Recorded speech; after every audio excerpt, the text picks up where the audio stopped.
This is episode 16 on the Prideability show, and today's guest we have Anne Moyerbrailean, but I can't really pronounce the last name, but we'll have her pronounce it. I am not good at pronouncing long names. So welcome, Anne, to the show. Thank you. It's just so good to see you, and you're doing great stuff at the Vermont Pride, and this is our first show that we've really done interviewing for people that work at the Pride Center, and your great work there, and working with people with disabilities, I think is so important. So welcome to the show, and please tell us what you do at the Vermont Pride. Thank you so much, David. I'm so excited to be here. My name is Anne Moyerbrailean. You are very close. It's a long last name. I use she, her pronouns, and I am the SafeSpace Anti-Violence Program Coordinator at the Pride Center, and I also am a co-coordinator with GLOW, and that's our programming for LGBTQ+ women and women-aligned community members. So, cool. Yeah. Cool. I just love the work already. Yeah, so a little bit about our SafeSpace Anti-Violence Program. We offer advocacy, referrals, and emotional support for LGBTQ+ people living in Vermont. And that absolutely extends to LGBTQ+ community members with disabilities. About half the people we work with identify as having a disability. And this support is really dependent on what the survivor needs. We've supported people who've experienced violence, discrimination, so housing discrimination, employment discrimination, medical discrimination, bias, and hate crimes. Wow. Yeah. So you get a lot of that comes to the center and just want to talk to somebody, and exactly. It's like a one-on-one, or Yep, so there's a couple different ways people can get in contact. They can come in person, and we have a very cozy support room that has a couple couches and some chairs, and get people a cup of tea if they want, and we just sit and we talk, and we figure out what support would feel good for the person. We also have a support line that is on during our business hours that people can call. It's statewide, and we also have an email address if people feel more comfortable reaching out. So do you get people just in the Burlington area, or do you get people all over the state of Vermont, or how does that work? Yep, all over the state of Vermont. That's great. Walk-ins tend to be Chittenden County, but yeah, we get phone calls from everyone because we're statewide. Oh, that is wonderful. So now you're statewide. Yes, we are statewide. Oh, that is great. That is great. And we need some more groups like people with disabilities to have a place to go and just be themselves and to vent. And I started the one at the Vermont Pride, and I started it many years ago, and I'm so glad it's still going, and we need to keep that up in the state of Vermont. And oh, absolutely, and your legacy lives on. Oh, good. Can you tell us a little bit, like, what are the hours at the Vermont Pride, and some other programs that the Vermont Pride has to offer? And of course, yeah. So the Pride Center of Vermont, we have a lot of different programs going on through our center. We are open Monday through Thursday, 10 until 6, and Friday, 10 until 2. And then we have events that happen outside of those hours in the community. So we have several different, I think I'll call it like identity-based programs through the center. We have GLAM, and that's our programming for gay, bi, and trans men. We have GLOW, which is what I said earlier, for LGBTQ+ women. We have the LGBT... That's a new one, GLOW. It is new, yeah. It's about, started maybe like 8 months ago, and we're really excited. We're kind of building up momentum with it, but there was definitely a need for it, so I'm really happy to kind of start to slowly fill that need. Yeah. Cool. And my program still runs every Wednesday. Yes. From 4:30 to 5:30, is it, or? I believe so. I believe it's 4:30 to 5:30, and I think currently that's called the LGBTQ Social Support Group for Individuals with Disabilities. Oh, cool. Yeah. Cool. Yeah, so that meets on Wednesdays. We have our trans programming, and they do social and support programs on Wednesdays after your group.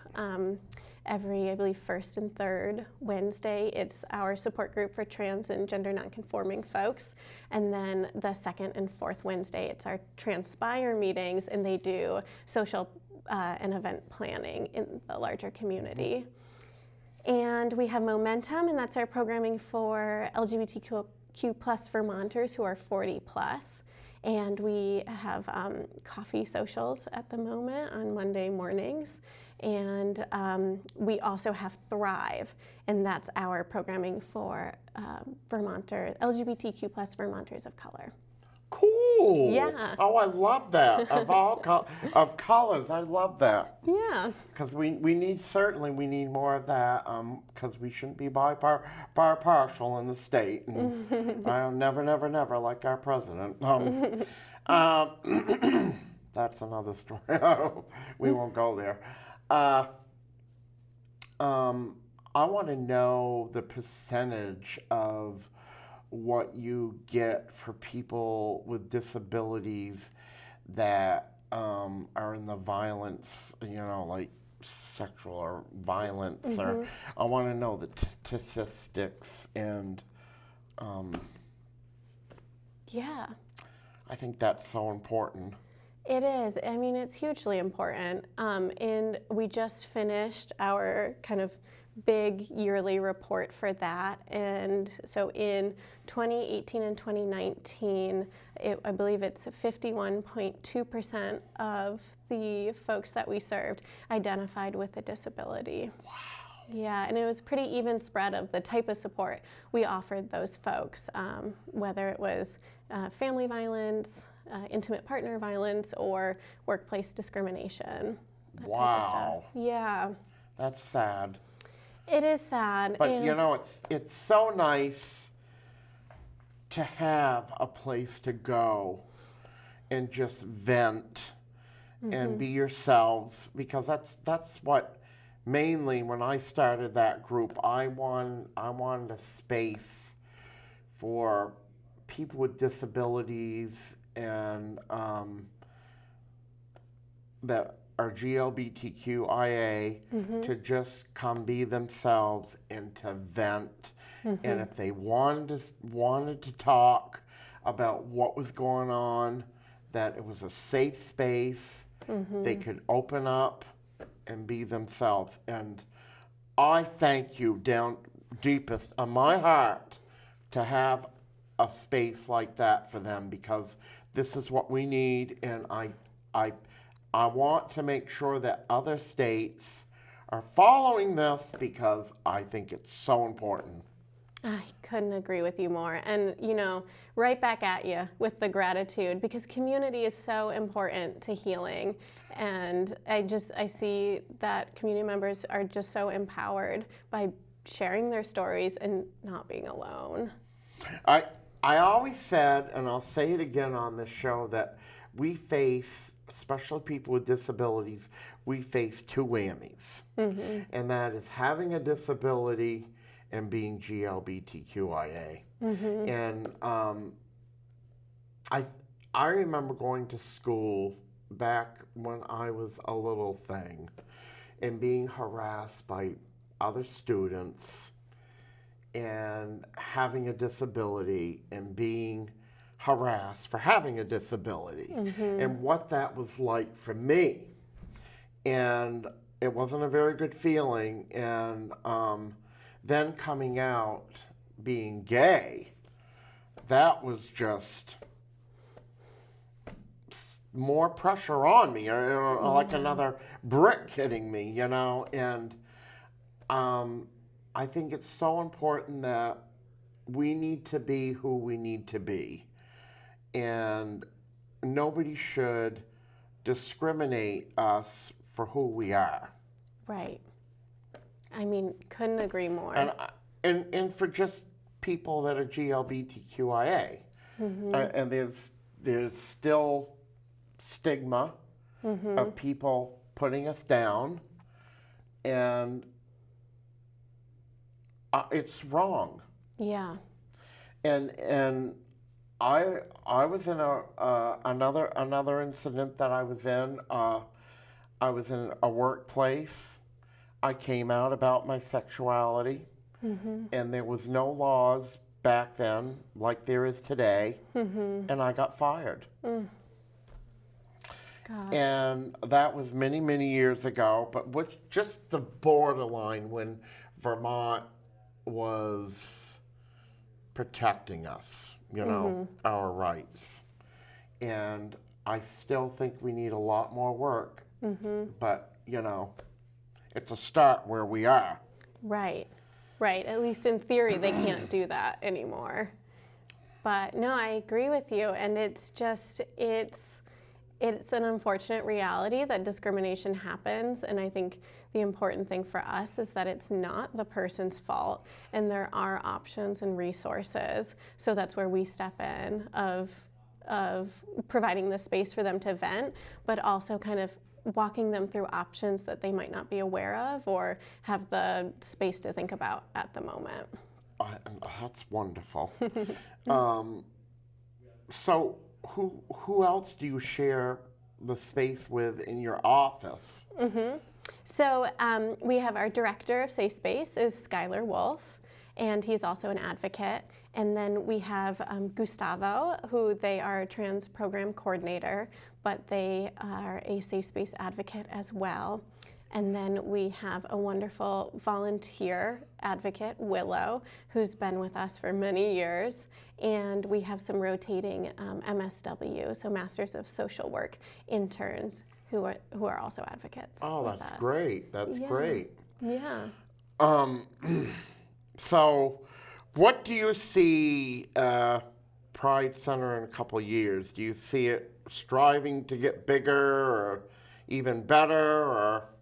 Gosh, I sure hope so, right? Isn't that always the goal? But we've talked about, we've definitely outgrown the space, and we want a bigger space. So we're kind of in the very early stages of having those conversations. And I would like to see us out in what we call like the other 13 more. So outside of Chittenden County more, and really getting kind of a support base going for volunteers who want to go out into the community and start a support group in Lamoille County, for example. So I know that those are kind of some visions and goals that as a center we have. That's wonderful.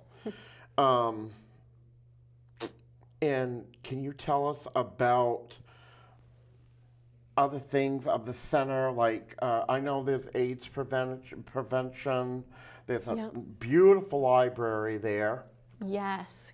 So we are a community center, and when the center's open, we're open to community members to just come in, hang out, and talk. We have a library space, and our library is all things LGBTQ, and folks can take out books and DVDs, or just do work in our library space. We also have 4 Mac computers that are free for people to use for professional or personal development, and we have free printing as well. We have coffee and Starbucks pastries that Starbucks donates to us, which is wonderful. So, that is. Yeah, so people just come in and grab a cup of coffee and a pastry and kind of hang out and talk, which is really lovely.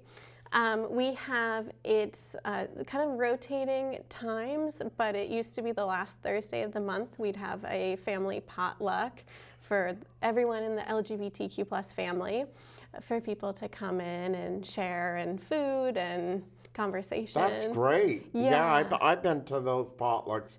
They have some wonderful food at those potlucks. Yeah, did you have a good time? Yeah, and a good time at that. Good. Games and just sitting there and talking to people, which is great.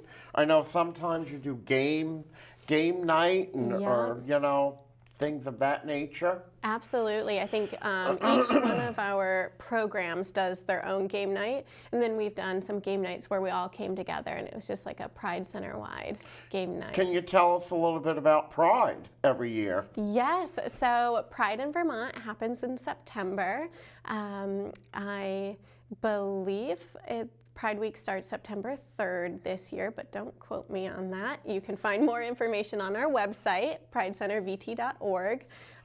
But it's a whole week of all things LGBTQ+, and it culminates in a Pride Parade and Pride Celebration Festival at Battery Park. And we have just a bunch of fun local performers all in the community, and it's a really good time. It is a good time. Yeah. I was masquerade there one year in the car, and Oh, great. went down the, oh, it was so much fun. Well, they do know how to put on a good time, let me tell you, folks. And they have wonderful drag ball events that go on, and Vermont Pride is nothing but the best. And all I've got to say about that is it's a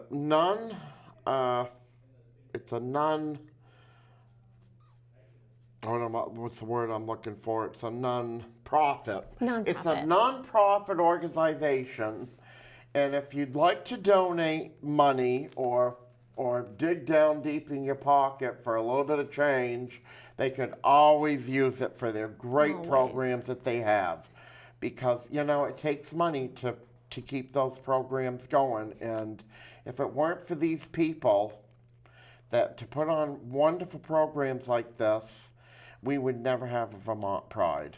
It's true. And we really need it. And we need them all over the country. Because this is a place that people can go, be themselves, to vent for harassment problems, and to keep these programs going. It's so important. I can't say it best. Can you? No, that was perfect. Yeah, thank you so much. Anything and everything is appreciated. And I would just like to close this episode for the Prideability Show, episode 16, and we will see you episode 17 next month.